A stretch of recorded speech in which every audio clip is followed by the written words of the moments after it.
This Lelland Top video is presented by TVS Jupiter. आपके लिए एक स्कूटर से कहीं ज्यादा है। ये सफर है आपकी सफलता का।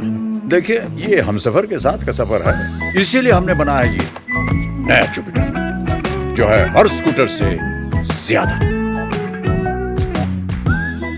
टीवीएस जुपिटर, ज्यादा का फायदा। सोशल मीडिया का हाल देश में न घर का न घाट का जैसा हो गया है। एक तरफ सरकार इन पर नकेल कसने को उतारू है, तो दूसरी तरफ विपक्षी दल भी सोशल मीडिया पर आरोप मढ़ते रहते हैं। कांग्रेस नेता राहुल गांधी ने खुलकर फेसबुक पर आरोप लगाए हैं। उन्होंने एक तरह से इसे लोकतंत्र के साथ खिलवाड़ करने वाला प्लेटफॉर्म करार दे दिया है।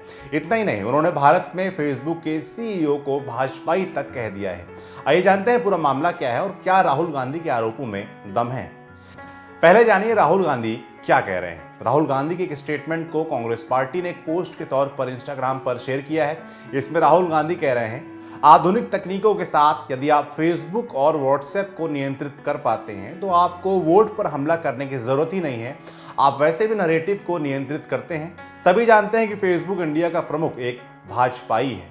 ऐसा पहली बार नहीं है कि राहुल गांधी ने फेसबुक को निशाने पर लिया हो। इससे पहले भी वो फेसबुक पर निशाना लगाते रहे हैं। मिसाल के तौर पर 16 अगस्त 2020 को राहुल गांधी ने ट्वीट किया था, लिखा था, भाजपा और आरएसएस भारत में फेसबुक और व्हाट्सएप को नियंत्रित करते हैं। वे इसके माध्यम से फर्जी खबरों और नफरत फैलाते हैं और इसका इस्तेमाल मतदाताओं को प्रभावित करने के लिए करते हैं। आखिरकार अमेरिकी मीडिया फेसबुक के बारे में सच को सामने लाया है। इन आरोपों का जवाब तब बीजेपी नेता रविशंकर प्रसाद ने दिया था। उन्होंने कैम्ब्रिज एनालिटिका का जिक्र किया। साल 2018 में कांग्रेस पर आरोप लगे थे कि ब्रिटिश कंपनी कैम्ब्रिज एनालिटिका ने साल 2019 के लोकसभा चुनावों में मतदाताओं को प्रभावित करने के लिए कांग्रेस को फेसबुक के अनेक पोस्ट का विश्लेषण करने की पेशकश की थी। हालांकि कांग्रेस ने इन आरोपों को खारिज कर दिया था। अब जान लीजिए कौन है भारत के फेसबुक प्रमुख। भारत में फेसबुक के प्रमुख अजीत मोहन हैं। 2018 में उमंग बेदी के फेसबुक इंडिया हेड का पद छोड़ने के बाद तकरीबन 1 साल तक फेसबुक ने भारत में किसी को हेड नहीं बनाया। भारत में फेसबुक के हेड के तौर पर कंपनी की तलाश 2019 में अजीत मोहन पर खत्म हुई। जनवरी 2019 में अजीत मोहन ने फेसबुक के हेड का पद संभाला।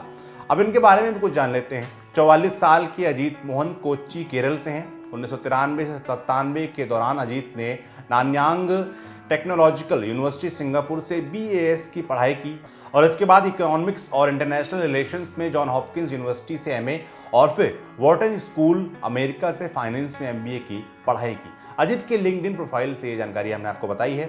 उन्होंने पहली नौकरी सिंगापुर के आर्थर लिटिल में कंसल्टेंट की थी। इसके बाद अजीत ने मैकेंजी, वॉल स्ट्रीट जर्नल के साथ काम किए। 2012 में अजीत ने स्टार टीवी ज्वाइन किया। 2015 में एग्जीक्यूटिव वाइस प्रेसिडेंट बने। स्टार टीवी में रहते हुए अजीत ने 2015 में हॉटस्टार लॉन्च किया। इससे पहले स्टार स्पोर्ट्स भी लॉन्च कर चुके थे। अप्रैल 2016 में अजीत हॉटस्टार के CEO बन गए। उसके बाद अजीत ने फेसबुक ज्वाइन कर लिया। टाइम्स ऑफ इंडिया की एक रिपोर्ट के मुताबिक अजीत मोहन की सालाना सैलरी 14 करोड़ रुपए के आसपास है। अंत में बात कर लेते हैं अजीत मोहन से जुड़े विवाद की। अजीत मोहन पर सबसे ज्यादा सवाल फेसबुक पर हेट स्पीच और गलत जानकारी के प्रसार को लेकर उठे हैं। इसे लेकर वो संसद में संसदीय समिति के सामने भी उपस्थित हुए हैं। उन्हें दिल्ली सरकार ने भी दिल्ली दंगों को लेकर बनाए विधानसभा पैनल के सामने पेश होने के लिए अजीत को समन भेजा था, लेकिन अजीत ने इस पैनल के सामने जाने से मना कर दिया। इस मामले को लेकर वो कोर्ट में पहुंच गए। फिलहाल मामला कोर्ट में है। अजीत मोहन लगातार कहते रहे हैं कि फेसबुक पर गलत बयानी और हेट स्पीच पर लगातार एक्शन लिया जाता रहा है, लेकिन विपक्षी पार्टियां और आलोचक इसे गलत बताते रहे हैं। आपका अजीत मोहन इस पूरे मामले पर राहुल गांधी के बयान पर क्या सोचना है, हमें कमेंट बॉक्स में लिखकर जरूर बताएं। बाकी देखते रहिए दी लल्लन टॉक।